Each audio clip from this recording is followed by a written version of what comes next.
Shriram time news मध्ये मी कैलास सोनवणे आपले हार्दिक स्वागत करतो। सुरुवातीला पाहूया 24 तासातील ताज्या घडामोडी। श्रीराम थीम पार्कच्या जागेची आमदार अनुप अग्रवाल यांनी महापालिकेच्या अधिकाऱ्यांसोबत केली पाहणी।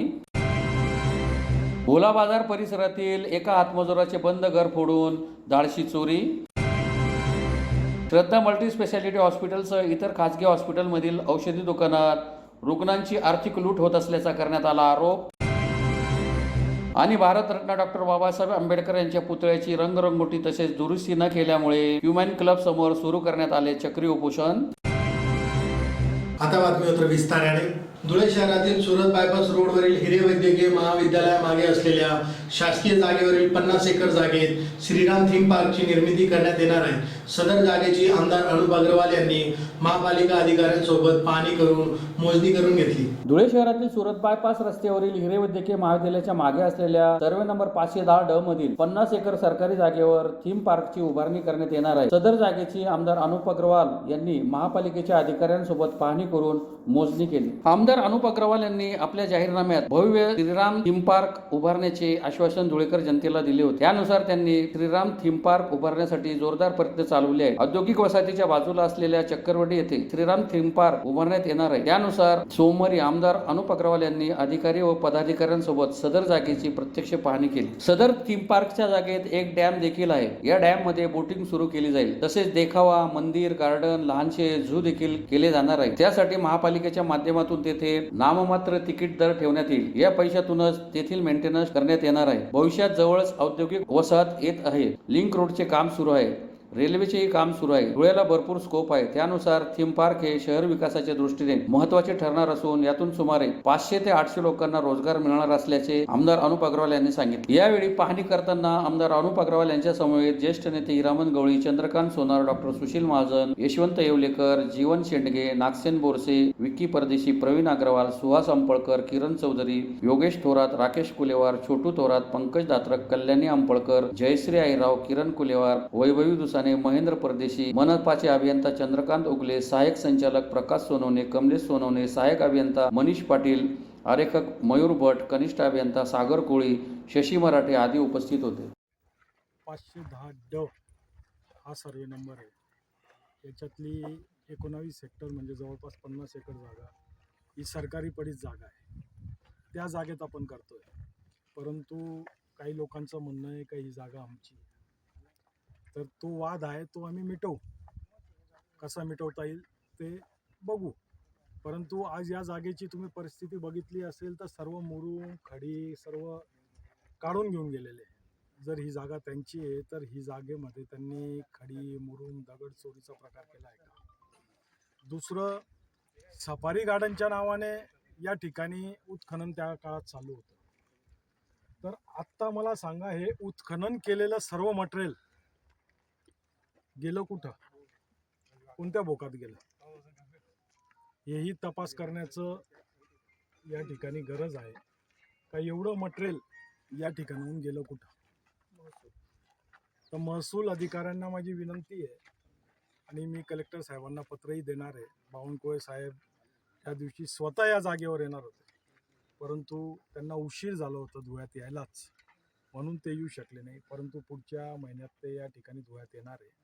या जागेवर ते स्वतः येतील आणि इथलं जे उत्खनन झालेलं आहे ते मटेरियल गेलं कुठं याची चौकशी सुद्धा आपण लावणार आहोत। आणि एक चांगलं प्रोजेक्ट या ठिकाणी आपण उभं करणार आहोत।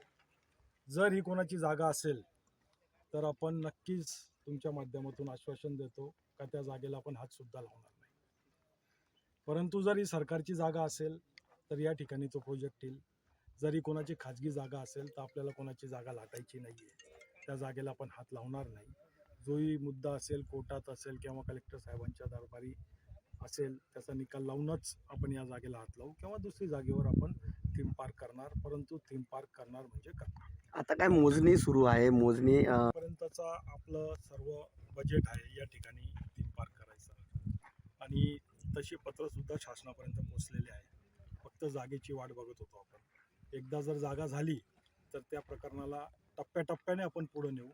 दरवर्षी थोडे थोडे पैसे आणून या ठिकाणी आपण कामाला सुरुवात करू। धुळे शहरातील 80 फुटी रोडवरील भोला बाजार परिसरातील एका हातमजुराचे बंद घर अज्ञात चोरट्यांनी फोडून सोन्या चांदीचे दागिने व रोकड लंपास केल्याची घटना रविवारी रात्री उघडकीस आली। धुळे शहरातील भोला बाजार परिसरातील एका हातमजुराचे बंद घर अज्ञात चोरट्यांनी फोडून सोन्या चांदीचे दागिने व रोकड लंपास केल्याची घटना रविवारी रात्री उघडकीस आली। याबाबत अधिक माहिती अशी की भोला बाजार परिसरात राहणारे समीर शेख अल्लाउद्दीन शेख हे कुटुंबासह बुधवारपासून काही कामानिमित्त बाहेरगावी गेले होते, त्यामुळे त्यांचे घर बंद होते। बंद घर असल्याचा फायदा घेऊन अज्ञात चोरट्यांनी बंद घराचे कडी-कोंडे तोडून आत प्रवेश केला। घरात प्रवेश केल्यानंतर चोरट्यांनी सर्व सामान अस्ताव्यस्त करत कपाट उचकून पाहिले। त्यातून त्यांनी सुमारे 10,000 रुपयांची रोकड आणि 30 ते 40,000 रुपये किमतीचे सोन्या चांदीचे दागिने लंपास केले। सदर घटनेची माहिती मिळताच आझादनगर पोलिसांनी घटनास्थळी धाव घेतली। अशा प्रकारे चोरटे बंद घर पाहून चोऱ्या करीत आहेत। या पार्श्वभूमीवर धुळे जिल्ह्याचे अप्पर पोलीस अधीक्षक किशोर काळे यांनी नागरिकांना आवाहन केले आहे। मे महिन्यातील उन्हाळी सुट्ट्यांमुळे अनेक कुटुंबे वेगवेगळ्या कारणांनी विशेषतः लग्न समारंभांसाठी बाहेरगावी जात असतात, त्यामुळे नागरिकांनी घर बंद करून बाहेर जाताना आपल्या शेजाऱ्यांना याची कल्पना द्यावी, तसेच शक्य असल्यास स्थानिक पोलीस ठाण्याला देखील याबाबत माहिती द्यावी। यामुळे पोलिसांना संबंधित परिसरात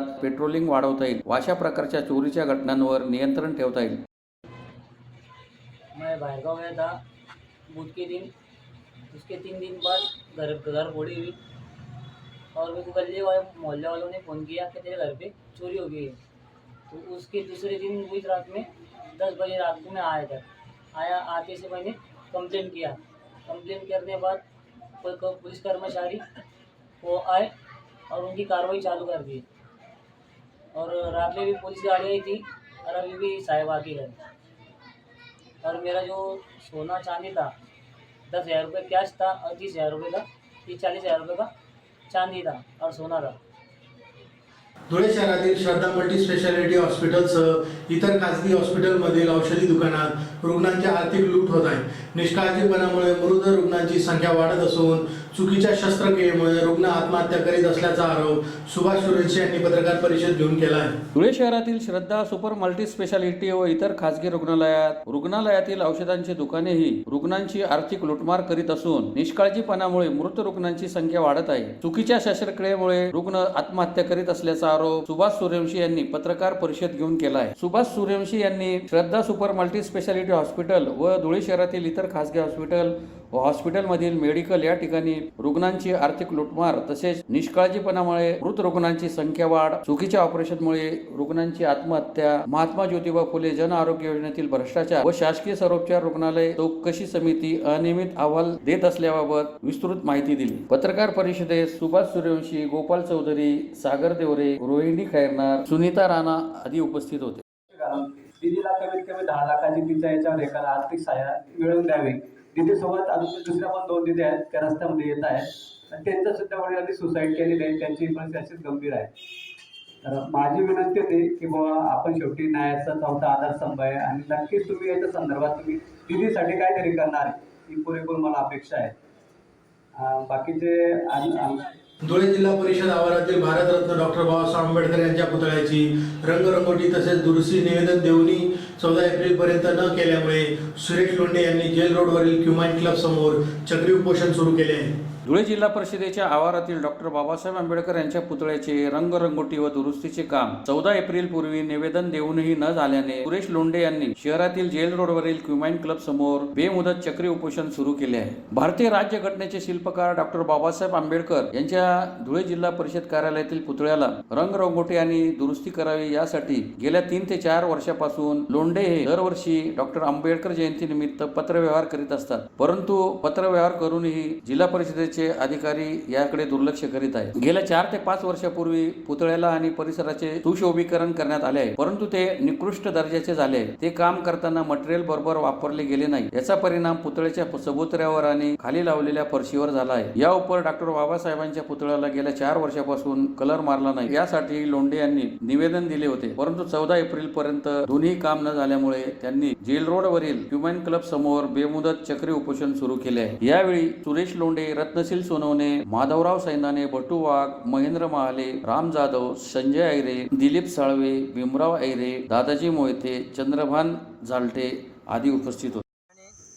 महामानव डॉक्टर बाबासाहेब आंबेडकर यांचा पूर्णाकृती पुतळा जिल्हा परिषद कार्यालयामध्ये बसवला गेलेला आहे। त्या निमित्ताने मी दरवर्षी त्या पुतळ्याला कलरिंग आणि रिपेरिंग आणि सुशोभीकरण व्हावं यासाठी अनेक वर्षापासून मी पत्रव्यवहार करतो आणि त्या पद्धतीने काम करून घेतो.